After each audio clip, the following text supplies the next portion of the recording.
Now let's take a look behind enemy lines as we're joined by former Eagle and, yeah, former Redskin, a little bit, and current NBC Sports Washington analyst Brian Mitchell. B. Mitch, welcome in.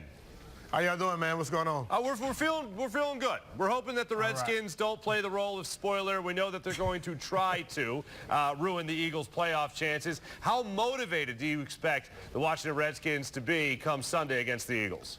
You know, I really don't know. You know, throughout this year, when I thought this team would come out and fight and be ready and motivated for games, they weren't. So for me, it's something I'm waiting to see. Like I made a comment on my radio show today to say if they don't show up and have a lot of great effort, it's going to tell me a lot about the heart of the guys on the team and how the coaches get these guys ready to play.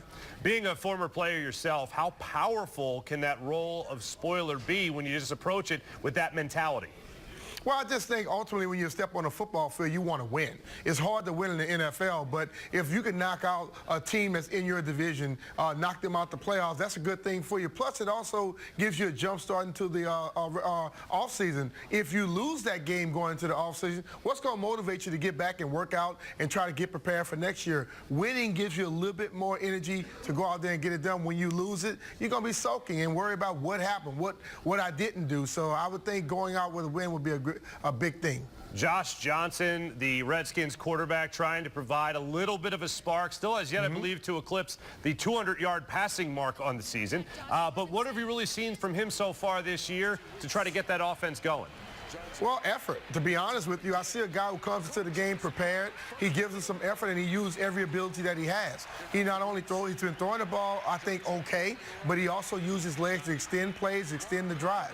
Josh Johnson is doing what I would love to see every team on this, every player on this team do. You know, guys complain about injuries, complain about backups, but no, you still have ability to play. And if they go out there and give the same effort that Josh Johnson gives, I think they can have a lot different results. But if you don't, and you start thinking I'm a backup, I think a coach has to be able to make every player think that he's a starter. And that's when you're in the game, you are starting. So you go out there and you play that way. What really happened to this Redskins team other than injuries? I mean, when we last checked in really in October, they had just won 3 in a row, and then since then they have won just 2 of their last 10. Anything else happened there, B. Mitch, other than injuries to this team? You know, the injuries are something that people are going to point at, but I don't ever use injuries as an excuse because everybody that's on the sideline are professional football players, and we've always found a diamond in the rough, a guy that got an opportunity because a starter got hurt. The guy became something very special. Hell, that happened for me. But I think also this defense had been playing absolutely terrific throughout the early part of the season. Offense was playing very average. And then all of a sudden when the defense started to go through a lull, the offense couldn't pick it up. You know, if the defense could hold people under 20, you need to score 21 points. Joe Gibbs always said if we can score 21 points, we'll win a lot of football games. And I think if this team look at that, they could have done it. But you begin to lose that confidence a little bit when you're not doing things on offense. And now the part of your team that was playing great, they're not. You begin to lose it. And the offense, they did not have that button that they could just push and turn it on. They stayed average. And this team began to fall off. And now, you know, every week I hear somebody saying something about an excuse about the injuries. I can't buy that. I feel you got to go out and play better. Looking at the Redskins from a big picture now, a big picture perspective, Jay Gruden wrapping up his 5th season as the team's head coach. He's 8 games under 500 and has just 1 playoff appearance. Could this be Jay Gruden's last game potentially as the Redskins head coach?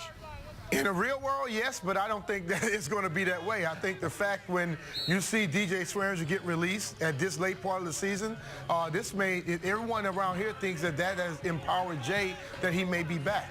You know, I would be questioning that. If I was an owner, I'd be saying, you know, 5 years, you show me basically what you are.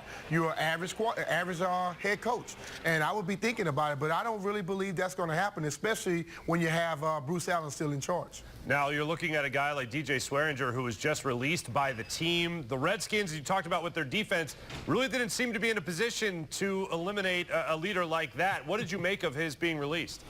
You know, I didn't think it was the proper move. I know a lot of people around here say, oh, when you talk about a coach like that, you got to make that move. No. If the guy is playing at a Pro Bowl level, yeah, I might suspend you. I may keep you around and try to get something for you. But this team is not in a position to just be getting rid of talented players. I can understand when the Patriots do it. A team like the Eagles probably could have been doing something like that in recent years. You look at other teams around the league, yes, they can afford to do that. The Washington Redskins, I don't think can. Because you look at it, they got rid of him. Nobody on this team has played at the level that he's playing, and nobody they brought in is going to be at that level. So when you can't replace good with good, you keep him around until you can find something for him. They didn't do that, so I think it was a mistake. As for the guy that's going to be attacking that Redskins defense, Nick Foles going to be getting the start down there in Landover, Maryland. Is there anybody you can compare the career of with Nick Foles? I mean, the improbability of his career? Nobody I could compare it with, but I can tell you one thing. I have this little saying I always say, when you get your opportunity, you don't fail. And I think Nick Foles has always been prepared. When you see Carson Wentz goes down and he steps into the game, it seems like the offense got better, to be honest with you. And I understand Carson Wentz has more talent. He's more fundamentally sound. But Nick Foles just gets it done. I think Doug Peterson basically slows it down a little bit and make the offense a little more simpler, and he flourishes like that. He gets other people involved. So, it's scary. It's absolutely scary.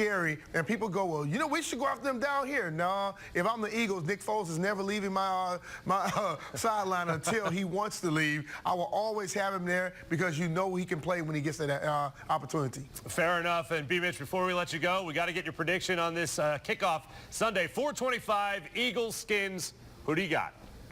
I think the Eagles should win this football game, and the reason I say that, they are the better football team overall. I looked at the stats and broke them down today. They are a better football team offensively and defensively. And then when you look at the Skins, when they were in big games and had to step up, they didn't get it done. And now you got a lot of guys that have not been playing are going to be out there playing. So I would expect the team that has the opportunity to continue on this season to play a lot better. So I think the Eagles will win the game.